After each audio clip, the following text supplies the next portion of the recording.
Muy buenos días, chicos de quinto. Nuevamente es un gusto estar con ustedes. Hoy vamos a trabajar español santillana y vamos a abordar las páginas 216 a la 219. La primera lleva por título ¿Cuántas lenguas? Y la segunda lección es ¿qué hemos aprendido? Es lo que los contenidos que hemos visto, pues vamos a ver qué hemos aprendido. Vámonos a iniciar y vamos a nuevamente a platicar acerca de las lenguas, de las diferentes lenguas que existen en nuestro país. Sabemos que México es un país, ya lo hemos dicho, mega diverso, mega cultural, mega lingüístico. Y aquí nos hablan en esta lección, en nuestra infografía del cuadro azul, y nos dicen que nosotros nos comunicamos y que nosotros al hacerlo utilizamos un código formado por palabras que nos sirven para expresar ideas, sentimientos y conceptos. Y a este código se le llama lengua o idioma. Signos, hay trazos. Y también nos dice nuestro libro que en el mundo hay diferentes lenguas. Bueno, que se derivan de las lenguas romances, están francés, portugués, italiano, inglés, en español, etcétera, y esta es la diversidad lingüística que existe en todo el mundo. Y dentro de esta misma comunidad de personas, nosotros podemos dominar una lengua, que en este caso es el español, para todos, en particular para todo nuestro país, y que sin embargo esa misma lengua también tiene diversos modismos o regionalismos, entonaciones. Entonces, dentro de nuestro mismo país ya dijimos que hay más de 60 lenguas que la hablan más de 2 millones de personas en el país, aquí que no, son las cifras que nos dan, y hay que personas que hablan hasta dos lenguas o tres, y son trilingües. Y también nos dicen que estas lenguas, como ya lo habíamos dicho, pues se están perdiendo. Estas lenguas al ya no hablarse, al ya no practicarse, se están perdiendo esa diversidad cultural y cada vez se va estrechando más y más y más.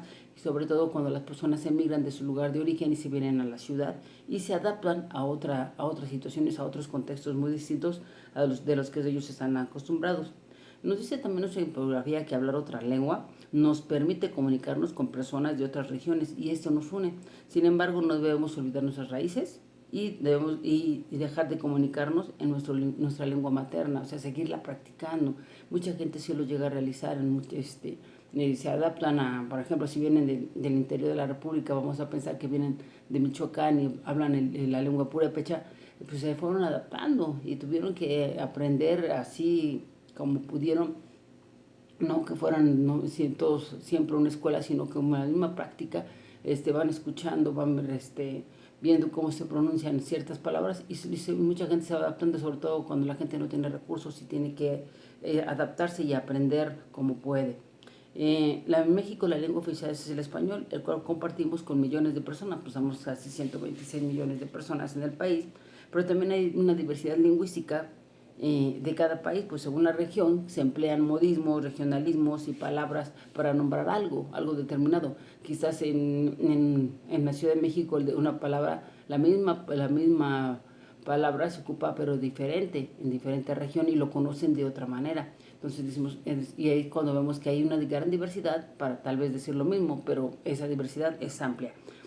Por esto es lo que nos dice nuestra infografía y vamos a dar paso al ejercicio número 1 y dice ley contesta y vienen tres imágenes de tres niñas, una de oriental o asiática y está hablando, la del medio dice perdón no le entiendo, está en China entenderle, entonces dice ¿qué idioma habla el señor?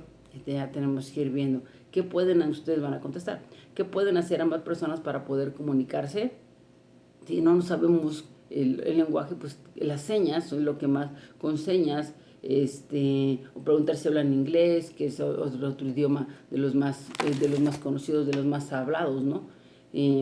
Pero las señas nos van a ayudar muchísimo también a tal comunicarnos cuando no sabemos el idioma. Después nos dice el ejercicio número 2, marca las lenguas que pertenecen a México. Y aquí ya vienen varias que van a pertenecer a México, lenguas, no solamente el español, que ya los hemos platicado, que ya los han escuchado ustedes. Entonces ustedes van a marcar las lenguas que pertenecen a México. Nos vamos al ejercicio 3 y dice, ¿conoces alguna lengua indígena? ¿Hablas algún idioma extranjero aparte del español? Y ustedes ya tendrán que contestar. Ejercicio 4 nos dice, escribe el idioma en que habla cada niño. Usa las palabras del recuadro. Nos dice italiano, portugués, francés, inglés, maya y japonés. Y entonces vamos a ir contestando. Vamos a darle acompañamiento. Dice Chebella Giornata. Allí que él sería Chiovella de Che, bella y giornata, sería italiano. Después el Vax, Cax, acuérdense que también también estuvimos viendo algunas cosas de sobre todo en las cuestiones de los poemas, de cómo se escribían otros poemas, los poemas en diferentes lenguas. Vimos también parte del zapoteco, la sandunga y todo eso. Y aquí nos dicen Vax, Caxic, sería maya. Después el siguiente la imagen que tiene trae hasta la gorrita. Entonces si observamos esa situación, pues también podemos darnos cuenta de que allí hablan inglés.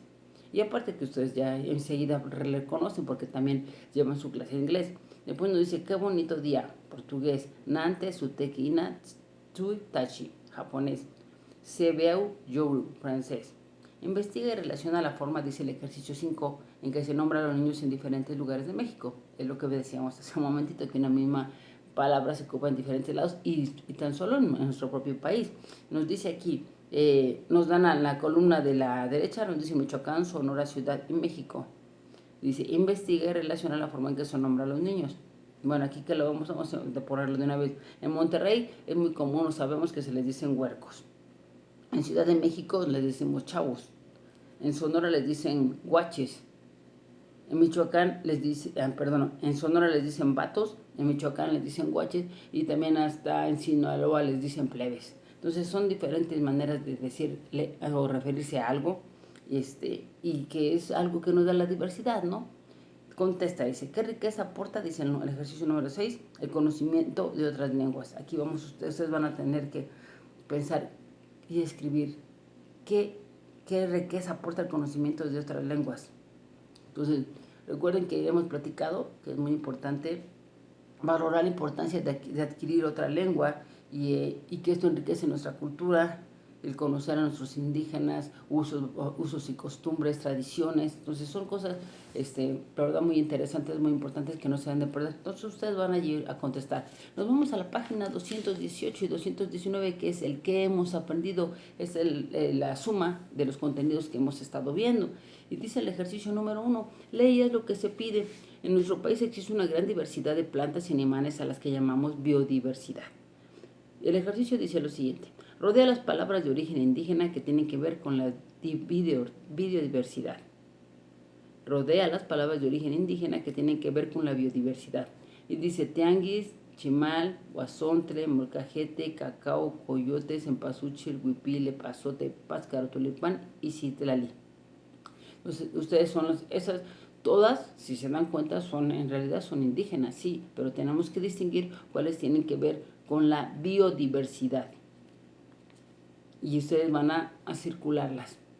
Después nos dice en el ejercicio 2, relaciona las imágenes con los nombres de origen indígena. La primera columna vienen imágenes de un chapulín, nochebuena, una planta, si no me equivoco, creo que es el nequén, y viene un pajarito que también ya habíamos visto también en clase, que es un pajarito también milenario, que es el censontre, que ya lo habíamos visto. Y tenemos que relacionar las columnas. La columna de la derecha dice Nochebuena, Tecolote, Enequén, Chapulín, Censontle y Nopal. Y ustedes tienen que relacionar las imágenes con los nombres de origen indígena. Después nos dice, escribe una oración que contenga 3 palabras de origen indígena relacionadas con la biodiversidad. Entonces, de aquí mismo pueden ocupar las palabras y hacer una oración con 3 palabras indígenas. Rodea las 3 palabras que consideraste para resolver el reactivo, para que no se confundan. Número 3. Anota el significado en la lengua indígena de cada palabra. Pavo, ya también habíamos visto parte de esto. Saltamontes, tulipán. Pero ahora que hay que ponerlo, anotar el significado en lengua indígena de cada palabra. La vez pasada también hicimos lo anterior. Lo contrario. Después, número 4. Lee y realiza lo que se pide. El colibrí salvador. Es un pequeño texto en donde nos dicen que tiene un inicio, un desarrollo, un nudo y un desenlace o cierre. Bien, dice el inicio. Una mañana un grupo de turistas estaban atravesando la selva lacandona, disfrutando del contacto con la naturaleza. Nudo. De pronto, y cuando menos se dieron cuenta, se habían perdido. Caminaron por horas. Desenlace. El hermoso colibrí que los siguió desde el inicio de su viaje los guió hasta quedar a salvo. Lee las acciones que realizan los personajes de la historia y escribe la letra que corresponda de acuerdo con sus características y forma de ser. Dice el inciso A, corrió sin pensar hacia donde se dirigía, pensando encontrar rápidamente la ruta de regreso y por querer atrapar al colibrí cayó a un río. Entonces tenemos las 3 imágenes, pues no tiene mayor dificultad de que vayamos viendo dónde corresponde. La primera imagen está detenido de pie el explorador. En la segunda vemos que un jovencito está corriendo y en la tercera otra chica está llorando. Entonces corrió sin pensar hacia dónde se dirigía, pues enseguida vemos cuál es la A. Se sentó a llorar junto a un árbol de la desesperación sin opinar qué podrían hacer cuando le picó una serpiente. Inciso B. Ese fue el inciso B. Inciso C. Observó las características del lugar. Nunca perdió la calma. No permitió que mataran al colibrí sin saber que él lo sacaría de la selva. Entonces, ya aquí ustedes van a poner dónde corresponde A, B y C. Finalmente dice, lee los motivos de cada personaje para actuar como lo hicieron y anota a quién se refiere. Motivaciones, personajes. Es un cuadro de 2 entradas, motivaciones y personajes. ¿Cuáles son las motivaciones? Y aquí dice, el amor a los humanos, el amor a los animales, la angustia y la impulsividad. Y aquí nosotros vamos a poner, ustedes van a poner los personajes, el amor a los humanos. ¿Quién ama a los humanos o quién demostró ese amor para poderlos guiar? Después nos dicen el amor a los animales. Entonces vendría siendo ya lo contrario, ya no el animalito a los humanos, sino al revés. Después la angustia. ¿Quién manifiesta angustia? Bueno, pues ya vemos aquí quién manifiesta angustia. La impulsividad, de quien pues, fue impulsivo y no se detuvo a pensar o a razonar las cosas. Bueno, ustedes aquí los tienen que poner a partir de las 3 imágenes que se presentan. Y bueno, pues por mi parte es todo. Me dio gusto estar con ustedes y espero haberles sido de utilidad y pues nos vemos en otra próxima clase virtual. Pásenla bien, chicos.